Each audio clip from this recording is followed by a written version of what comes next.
Apoquel and Cytopoint are two of the most widely available treatments for allergies or atopic dermatitis, and in this video we are going to be comparing them head to head. We are going to go through over some of the pros and definitely over some of the cons that most people do not really get to know and learn about, and later on in the video I am going to give you some guidance as to what to do if your dog has recurring itchiness and allergies and how you can manage it without Apoquel, Cytopoint or any other medical treatment. Starting with Apoquel. Apoquel is the first medicine specifically designed to target canine itch and inflammation due to allergic and atopic dermatitis. And it's very important that we cover the term dermatitis. Itis means inflammation in medicine. So whenever you hear dermatitis, anything itis, dermatitis, pancreatitis, any itis means that there is something that we are giving our dogs that it's causing our dog's dermis, our dog's skin, to get inflamed, to a recurring inflammation. So the first thing you need to realize is that there is something that we are doing with our dog that is causing their skin to get inflamed. Now, Apoquel works very differently from steroids, and this is a non-steroidal intervention. The one thing to know about Apoquel is that it does indeed suppress the immune system. So in a way, it does mask the condition. It will tell your dog's immune system that there is nothing to worry about. The immunological response will be suppressed and your dog will not notice the itchiness and they will not want to scratch their skin. Now, there are certain side effects to Apoquel and you need to know about them. The most common ones include gastrointestinal upset, and these can be your regular vomiting, diarrhea, some sort of loss of appetite and low energy if you have a lethargic dog after Apoquel, for example, and these are typically short-term or resolve on their own. We then have elevated liver levels. We have skin and ear infections. These can be current or on top of the treatment. We have seizures, increased thirst. We have dermatitis, skin masses, and the big C word. Now, if you read the full prospect of the drug, you'll see that Apoquel cannot be used in dogs less than 12 months of age or those with serious infections, and then the Apoquel may increase the chances of developing serious infections. So it is very important to note that even though the drug has minimal effects, it's also important for you to know that your dog might react to the treatment in a very different way for a variety of different considerations. How healthy is your dog? How good a diet do they have? Do they have an active lifestyle? Do they have a sedentary lifestyle? What sort of age are they? What breed is your dog? All these are going to cause an impact, and they are going to cause the treatment to behave slightly differently in your dog. And whereas Apoquel is a chewable, Cytopoint is a prescription injection, and this will help relieve the itchiness in your dog with atopic dermatitis or allergies by targeting a protein that triggers itch signals to the brain. Again, this will actually quote-unquote trick your dog's brain into thinking they don't have an allergy and there is nothing to worry about. And Cytopoint's active ingredient is a monoclonal antibody that attaches to interleukin 31, which is the protein that triggers dermatitis in dogs. This blocks the signals that trigger itch, which can help stop scratching and licking incessantly of the paws or whatever the case might be. Now, miraculously, Cytopoint starts controlling itchiness within 1 day of injection, and it does last for 4 to 8 weeks. So it is interesting for us to know that Cytopoint actually blocks the signal to your dog's brain that is causing your dog to itch. So what Cytopoint is essentially doing is blocking the receptors, and is telling your dog that everything is okay, even though we do know that the dog is not actually okay because there's some underlying cause. Now, there are some downsides to Cytopoint. We have, again, vomiting, diarrhea, and even loss of appetite,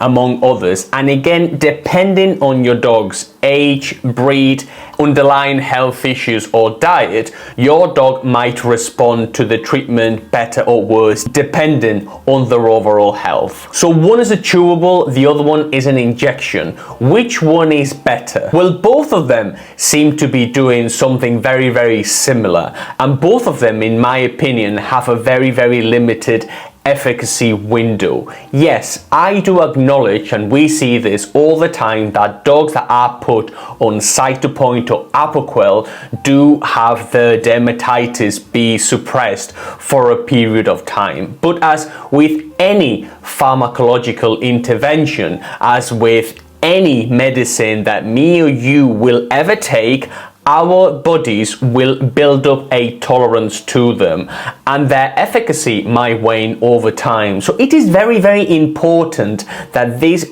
does not become the end-all be-all of your dog's dermatitis or itchiness, because it won't be. You need to take a different path forward.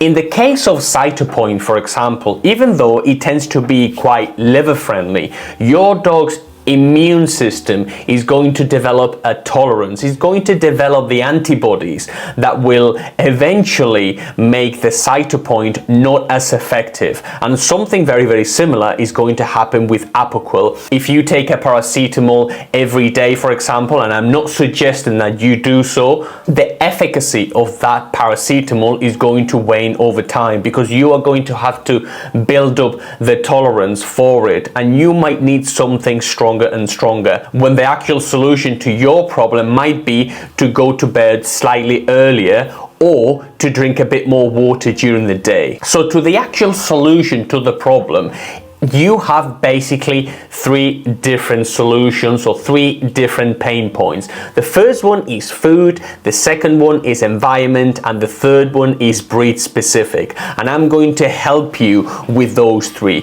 The first one is nutrition. There is something that you are giving your dog, something or some things that we are giving our dogs that aren't settling very well with them.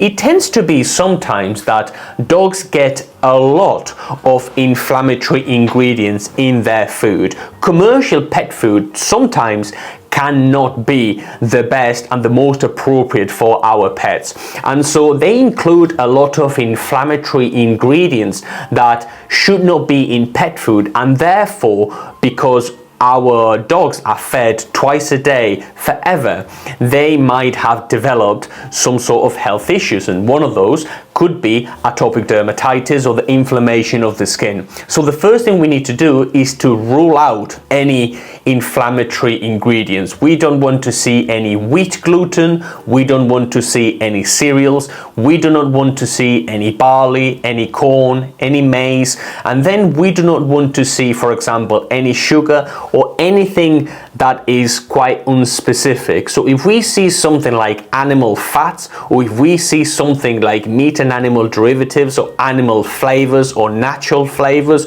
we want to rule them out, and we want to stop feeding that food completely, because what we want is traceability. We don't want first inflammatory ingredients in our dog's food, and then we want traceability of proteins. Some of the most common allergens, apart from being your cereals, wheat, barley, corn, soy, tend to be chicken or beef. So I highly encourage you to find a novel protein or something quite rare, quite left field. For example, your dog might be reactive or allergic to chicken, say, even though it might just be an intolerance, but your dog has never eaten reindeer, your dog has never eaten ostrich or kangaroo, trout, quail, sardines, and so by you putting your dog on that novel protein, you are probably going to rule out any potential allergens that your dog is being probably exposed to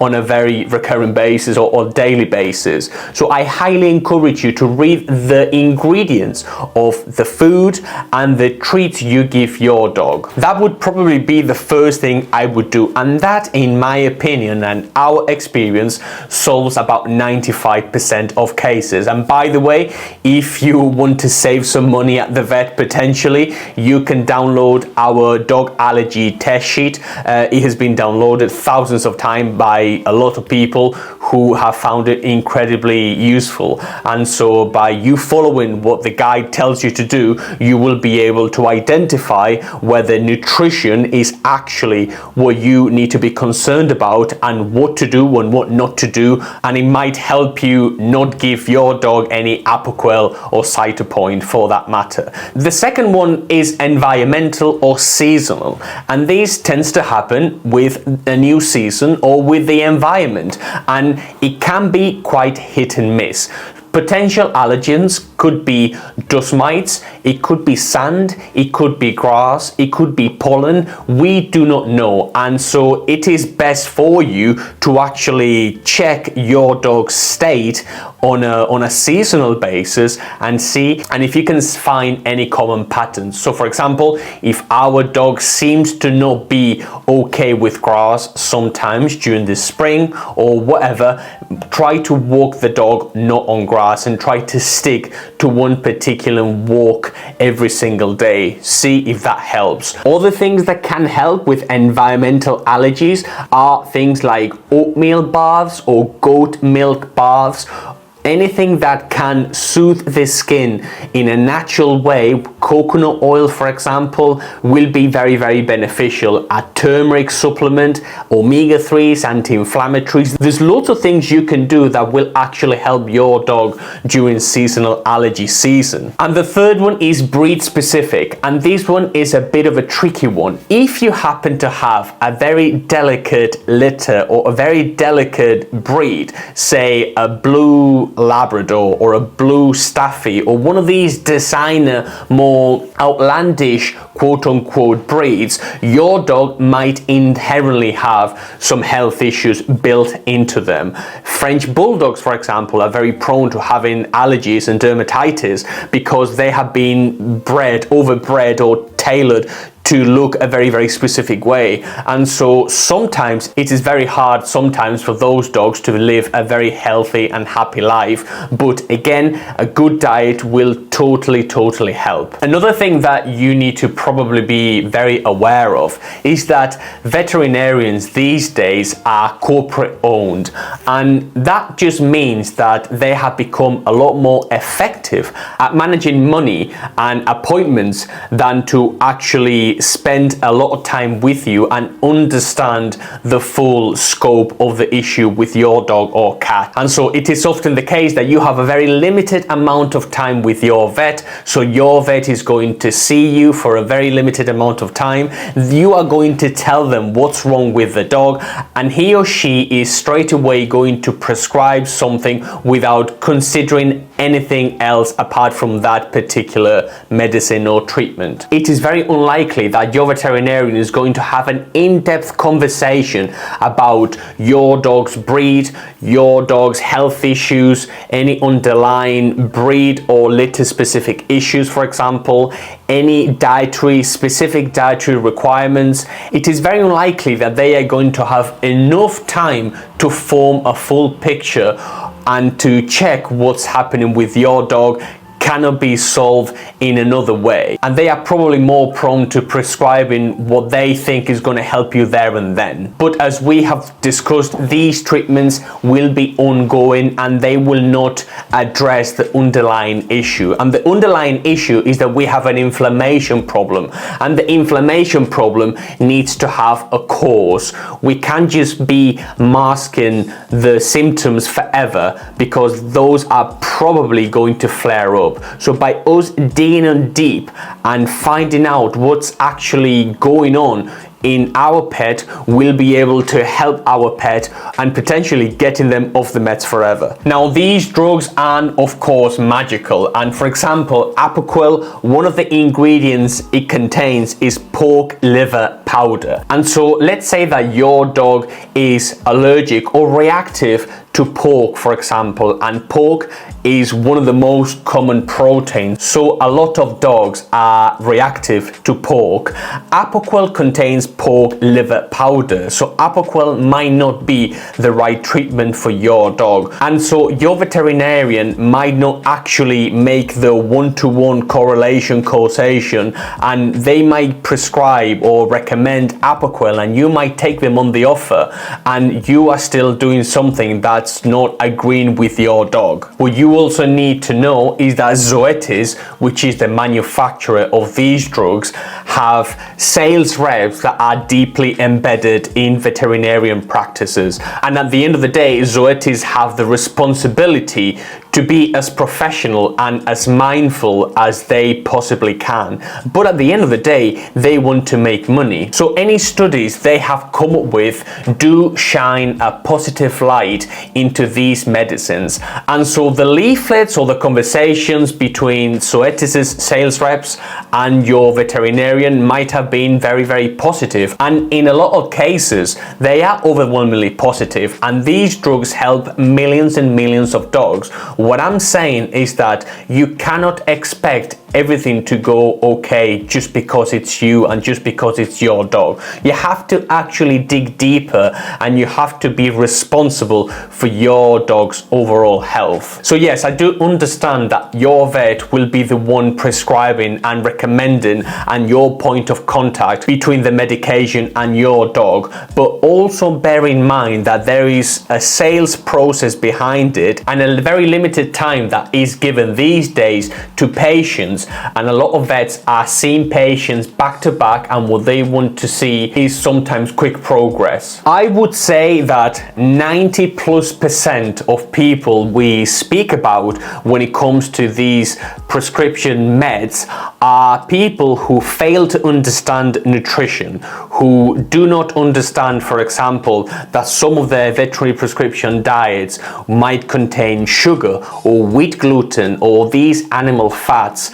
And so the one thing we highly encourage you to do is to read the ingredients for everything you give your dog and to understand inflammation in your dog and inflammatory ingredients in your dog, because at the end of the day, dermatitis is the inflammation of the skin. So what we need to do is reduce the inflammation to your dog's skin, not suppress it, because by suppressing it, it might flare up again. And so the absolute best thing you can do from now on, if you want to learn more about nutrition and how you can help your dog get better, is to watch this video next.